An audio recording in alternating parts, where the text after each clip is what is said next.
ये बहुत most important document है।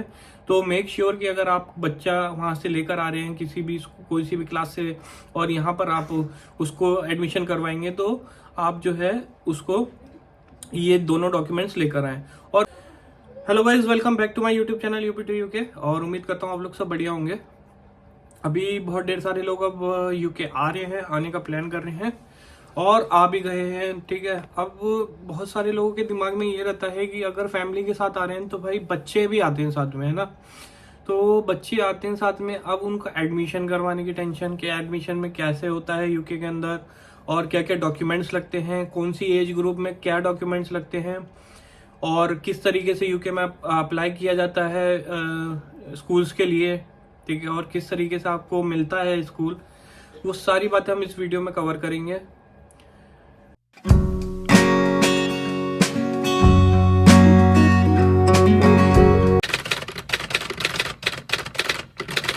जो मेरे चैनल पे फर्स्ट टाइम आए उनको बता दूं, मेरा नाम विवेक मसीह है। मैं यूपी इंडिया से बिलोंग करता हूं, अभी इस टाइम यूके में हूं। मैंने आप लोग के लिए एक टेलीग्राम चैनल भी बनाया हुआ है जिसमें मैं स्पॉन्सरशिप जॉब्स पोस्ट करता हूं डेली। लिंक डिस्क्रिप्शन में डाल दिया, आप जाके चेक कर सकते हैं। चलिए गाइस, टॉपिक पर आते हैं। तो जैसा कि आप लोगों को पता है कि यूके के अंदर जो रूल है, स्टूडेंट जो भी बच्चे पढ़ते हैं वो दो कैटेगरी में डिवाइड है। ठीक है, दो कैटेगरी में इन द सेंस कि एक तो 4 साल से नीचे बच्चे और 4 साल से ऊपर के बच्चे। अब आप लोगों को सबको पता है यूके के अंदर एजुकेशन फ्री है, फ्री ऑफ कॉस्ट है। ठीक है, यहाँ कोई चार्ज नहीं लगता है पढ़ाई का।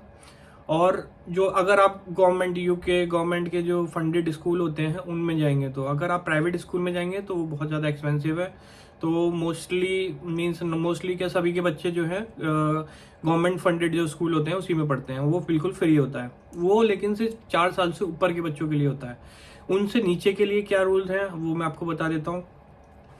देखिए, यहाँ पर बच्चे 0 से 5 साल तक के बच्चे जो है वो डे केयर में जा सकते हैं। ठीक है, सपोज करिए कि आपका बच्चा जो है 4 साल से ऊपर का हो गया है। और यहाँ पर क्या होता है एडमिशन की मैं सबसे पहले बताता हूँ। एडमिशन कौन से मंथ में होते हैं। देखो, एडमिशन होते हैं यहाँ पे सितंबर मंथ में। ठीक है, यहाँ पर बच्चों के एडमिशन हमेशा सितंबर में होते हैं और उसके जो रजिस्ट्रेशन होते हैं वो पिछले साल लाइक अभी आपको करवाना है 2024 में। सपोज करिए फॉर एग्जांपल 2024 सितंबर में आपको एडमिशन करवाना है, तो अभी नवंबर दिसंबर से आपका जो है रजिस्ट्रेशन स्टार्ट हो जाएंगे।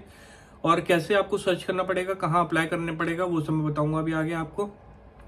तो मैं आपको बता रहा था सितंबर में स्टार्ट होगा। ठीक है, चाहे वो बच्चों का हो चाहे वो बड़ों का हो, सितंबर में सेशन स्टार्ट होता है यहाँ पर। उसके बाद फिर आपको जैसे बच्चे हैं, ठीक है, 0 से 5 साल तक के बच्चे, यहाँ पर क्या होता है बच्चा अगर 4 साल से नीचे का है, ठीक है, और वो सितंबर महीने में आ गया है, लाइक जैसे मेरे बेटे के साथ क्या हुआ कि वो अक्टूबर बॉर्न है, तो वो अक्टूबर तक 4 साल का अक्टूबर में होता, लेकिन सेशन जो है वो सितंबर में स्टार्ट हो गया, तो उसको वो 4 साल का नहीं कंसिडर करेंगे। वो एडमिशन उसका नेक्स्ट ईयर में होगा। तो अभी वो जो है डे केयर में ही जाता है, जबकि 4 साल का वो पूरा कंप्लीट हो गया है, लेकिन वो 1 महीने के बाद हुआ, अक्टूबर में हुआ।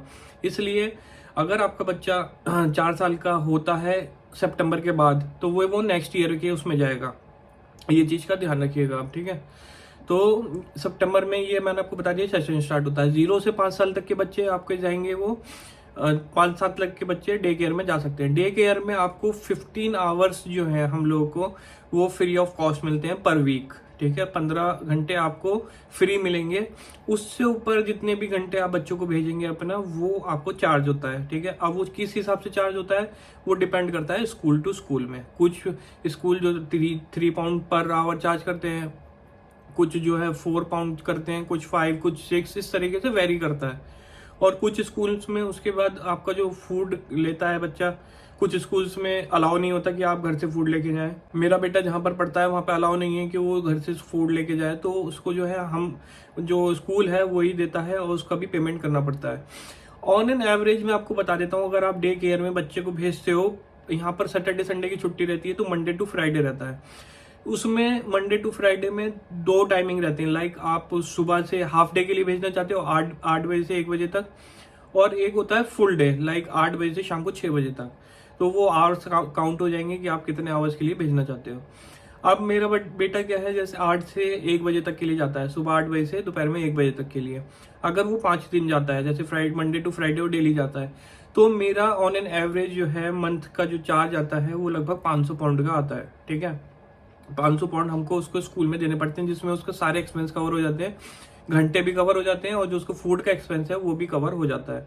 तो लगभग 500 के आसपास ही रहता है, कभी 450, कभी 470 के आसपास, तो इस तरीके से इतना रहता है। तो आप ऑन एन एवरेज £500 मान के चलिए, ठीक है, अगर आप 5 दिन भेजते हैं।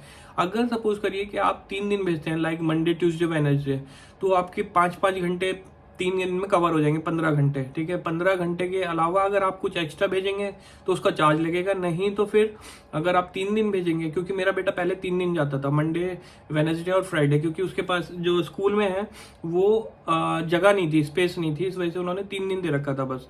तो उस टाइम पर जब जाता था तो उसका खाली फूड का चार्ज लगता था, वो लगभग £40 के आसपास आता था, £40 के आसपास, तो कोई ज़्यादा नहीं था, ठीक है। लेकिन अगर आप ज़्यादा टाइम के लिए भेजेंगे तो वो आवर्स के हिसाब से काउंट हो जाएगा। सिर्फ 15 घंटे आपको फ्री मिलेंगे, उसके ऊपर जो भी होगा आपको चार्ज पे करना पड़ेगा। उसके बाद मैं बात कर लेता हूँ आपको क्या चाहिए। सिर्फ बर्थ सर्टिफिकेट लगता है बच्चों का, ठीक है। बर्थ सर्टिफिकेट के अलावा और कोई भी डॉक्यूमेंट नहीं लगता है। बाकी सब पेरेंट्स वगैरह के लगते हैं कि क्या स्टेटस है और क्या एड्रेस वगैरह प्रूफ, ये सब लगता है, और बच्चे का कुछ नहीं लगता है।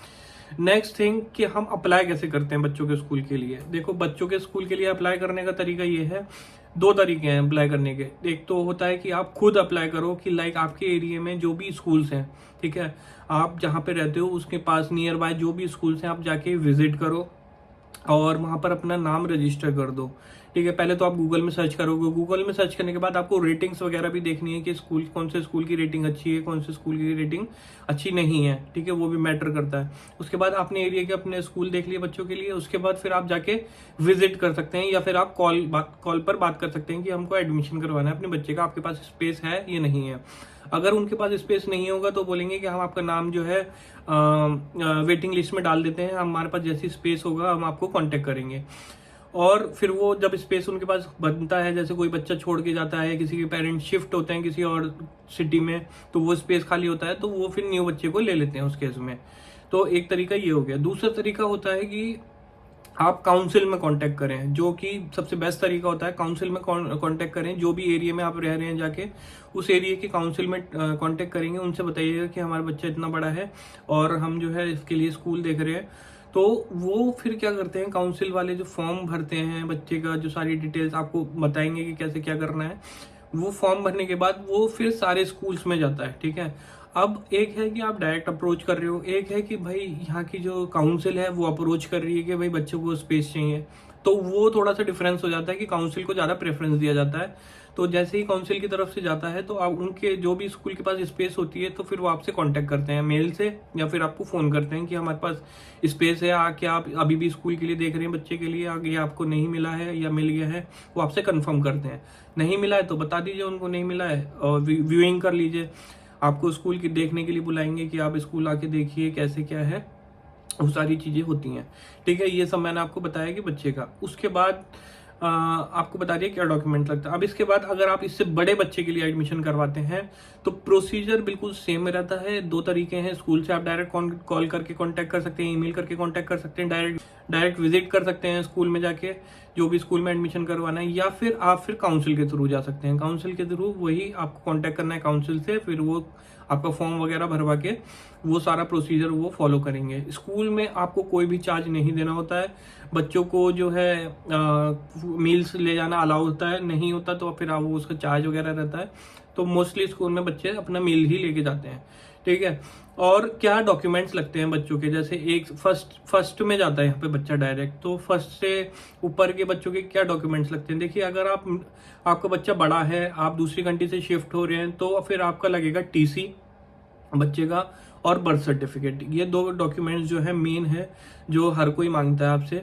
टीसी और बर्थ सर्टिफिकेट ये होना चाहिए आपके पास। अगर आपका बच्चा ऑलरेडी यूके में है और वो स्कूल के लिए ट्राई कर रहा है तो उसमें उसको कोई ज़रूरत नहीं होती है, क्योंकि ऑलरेडी उनका जो डाटा है वो स्कूल से ले लिया जाता है, जो भी प्री नर्सरी या डे केयर में होता है वहाँ से डाटा ले लिया जाता है। लेकिन अगर आप न्यू स्कूल के लिए अप्लाई करते हैं, न्यू कंट्री से आ रहे हैं, अपनी होम कंट्री से आ रहे हैं, लाइक इंडिया से, पाकिस्तान से, कहीं से भी शिफ्ट हो रहे हैं, तो उस केस में आपसे टीसी मांगेंगे और बर्थ सर्टिफिकेट। ये बहुत मोस्ट इंपॉर्टेंट डॉक्यूमेंट है। तो मेक श्योर कि अगर आप बच्चा वहाँ से लेकर आ रहे हैं कोई सी भी क्लास से, और यहाँ पर आप उसको एडमिशन करवाएंगे, तो आप जो है उसको ये दोनों डॉक्यूमेंट्स लेकर आए। और मैं एक चीज़ और सजेस्ट करना चाहूँगा कि यहाँ पर जो है ना, मैंने जो नोटिस करा है वो बच्चों की जो क्वालिफिकेशन है वो थोड़ी सी लो है as compare to our India. ठीक है, लो इन द सेंस कि अगर हमारा जो फर्स्ट या सेकंड क्लास का जो बच्चा होता है उसे काफ़ी ज़्यादा नॉलेज होती है एज कम्पेयर टू यहाँ के बच्चों से। ठीक है, तो इसलिए मैं आप लोगों को ये रिकमेंड करूंगा कि आप पहले ये देख लेना कि अगर आप सेकंड क्लास में भेज रहे हो या थर्ड क्लास में बच्चे को भेज रहे हो, क्या वो फोर्थ में जा सकता है। उनसे कॉलेज में, अपने जो भी जिस कॉलेज में जाओगे उनसे बोलना कि अगर वो फोर्थ क्लास में आपको देना है, क्या ये फिफ्थ के लिए एलिजिबल है। अगर वो बोलेंगे नहीं है ये वो, तो उनसे पूछना क्या प्रोसीजर है, क्या प्रूफ करना पड़ेगा, हमको कोई टेस्ट देना पड़ेगा बच्चे को, या आपको कैसे नॉलेज उसकी चेक करोगे कि ये फिफ्थ के लिए जो है फिट है या नहीं है, एलिजिबल है या नहीं है। तो एक साल जो है आप आगे के लिए ट्राई कर सकते हो, क्योंकि यहाँ के बच्चों की इतनी ज़्यादा मैं जो क्वालिफिकेशन देखी है वो इतनी ज़्यादा नहीं है एज कम्पेयर टू इंडिया। ठीक है, तो वो भी आप एक ऑप्शन है वो ट्राई कर सकते हो, क्योंकि मैंने सुना है 2-3 लोगों ने ऐसा करा था और वो जो है उनके बच्चे एक क्लास अपर क्लास में गए हैं, जो कि उनको नहीं जाना था वो, क्योंकि इंडिया की क्वालिफिकेशन के हिसाब से उनको थोड़ी नॉलेज ज़्यादा थी। ठीक है गाइस, तो ये सारे डॉक्यूमेंट्स जो मैंने आपको बता दिए बच्चे के, और क्या प्रोसीजर रहता है एडमिशन का और क्या कुछ आपको लगाना पड़ता है, और ये सारी चीज़ें हैं। आपसे मैं यही रिक्वेस्ट करूंगा, जो भी बच्चों के एडमिशन के लिए आ रहे हैं, मींस करवाने उनको एडमिशन करवाना है, इंडिया से आ रहे हैं, कोई सी भी होम कंट्री से शिफ्ट हो रहे हैं, वो जल्द से जल्द ही रजिस्टर करवा दें, क्योंकि इसमें वेटिंग लिस्ट चलती है बहुत ज़्यादा। तो वेटिंग लिस्ट में आपका नाम आ जाएगा, जैसे ही उनके पास सीट अवेलेबल होगी तो आपसे कॉन्टैक्ट करेंगे। इसलिए बिल्कुल भी डिले नहीं करें। जब भी आए, जो भी मंथ में आए, आपको मैंने बता दिया सेशन हमेशा सितंबर में यहाँ पे स्टार्ट होते हैं, तो जब भी आए, जो भी मंथ में आए, आप नेक्स्ट सेशन के लिए अपने बच्चों का एनरोलमेंट जरूर करवा दें स्कूल्स में, कॉलेज में, डायरेक्ट पर्सनली भी करके और जो है काउंसिल के थ्रू भी। ठीक है, तो आपको जरा थोड़ा एक्स्ट्रा बेनिफिट मिल जाएगा। तो उम्मीद करता हूँ ये वीडियो आप लोग के लिए हेल्पफुल रहेगा, और हेल्पफुल रहेगा तो प्लीज़ वीडियो को लाइक कीजिएगा, और चैनल पर नए आए हैं तो चैनल को सब्सक्राइब कीजिएगा। मिलते हैं नेक्स्ट वीडियो में, तब तक के लिए bye, take care, thank you.